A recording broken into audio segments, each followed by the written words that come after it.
नई दिल्ली स्थित कांग्रेस मुख्यालय में डॉक्टर रागिनी नायक ने प्रेस वार्ता को संबोधित किया। इस दौरान उन्होंने कहा कि जल, थल और वायु भारत की तीनों सेनाएं अपना सर्वस्व समर्पित कर लगातार शौर्य और पराक्रम की नए कीर्तिमान स्थापित कर रही हैं। ऑपरेशन सिंदूर इसका प्रत्यक्ष प्रमाण है। उन्होंने पहलगांव हमले के जवाब में सेना की कार्रवाई को सराहते हुए कहा कि भारतीय सेना ने पाकिस्तान को मुंहतोड़ जवाब दिया है। इसके साथ ही उन्होंने कहा कि मैं भारतीय सेना के जज्बे, जोश और जुनून को सलाम करती हूँ। जो संवेदनशील समय आज देश में है, मुझे लगता है कि आज की प्रेस वार्ता की शुरुआत इन पंक्तियों के साथ करना लाजमी होगा कि मन समर्पित, तन समर्पित और ये जीवन समर्पित, चाहता हूं देश की धरती तुझे कुछ और भी दूं। माँ तुम्हारा ऋण बहुत है, मैं अकिंचन, किंतु इतना कर रहा फिर भी निवेदन, थाल में लाऊं सजाकर भाल जब मैं, स्वीकार कर लेना दया कर ये निवेदन, मान अर्पित, प्राण अर्पित, रक्त का कण कण समर्पित, चाहता हूं देश की धरती तुझे कुछ और भी दूं। अपना सर्वस्व न्यौछावर करके देश प्रेम और देशभक्ति की भावना से ओतप्रोत भारत की जल, थल और वायु सेना लगातार शौर्य, साहस और पराक्रम में नए मानक स्थापित करती जा रही है।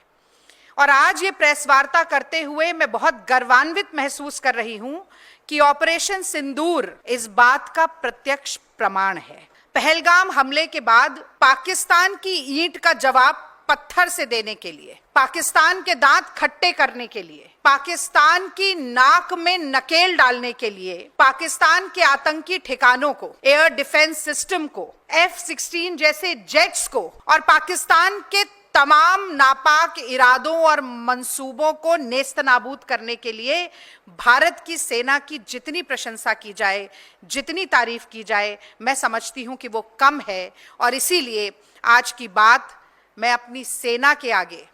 हाथ जोड़कर, शीश नमन करके शुरू करना चाहती हूं। और मैं कहना चाहती हूं अपने देश की सेना से कि आज हम सब निश्चिंत होकर रात को इसीलिए सो पा रहे हैं क्योंकि आप हमारी रक्षा के लिए, हमारे देश की अखंडता, संप्रभुता की रक्षा के लिए अंगद की तरह पैर जमाकर सीमा पर खड़े हुए हैं। आपके जज्बे को, आपके जुनून को, आपके जोश को मैं लाखों सलाम करती। पहलगाम में बुज़दिल पाकिस्तान ने कायराना आतंकी हमला किया। भारत की सरजमी में घुसपैठ करके निहत्थे निर्दोष सैलानियों पर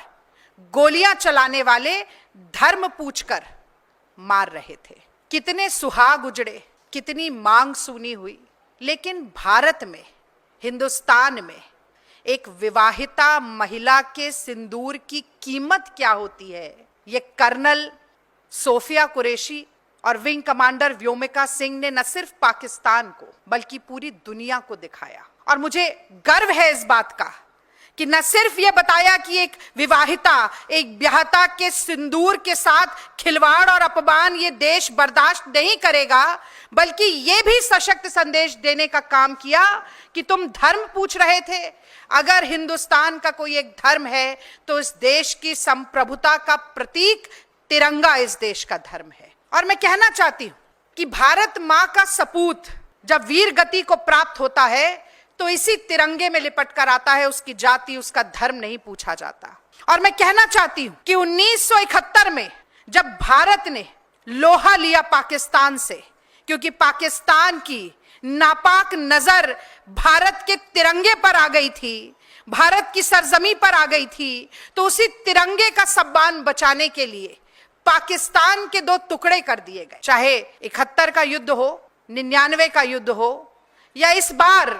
हमारी तरफ आंखें तरेरने की जुर्रत कर रहा पाकिस्तान हो, इतिहास गवाह है और आगे आने वाली पुश्तें गवाह होंगी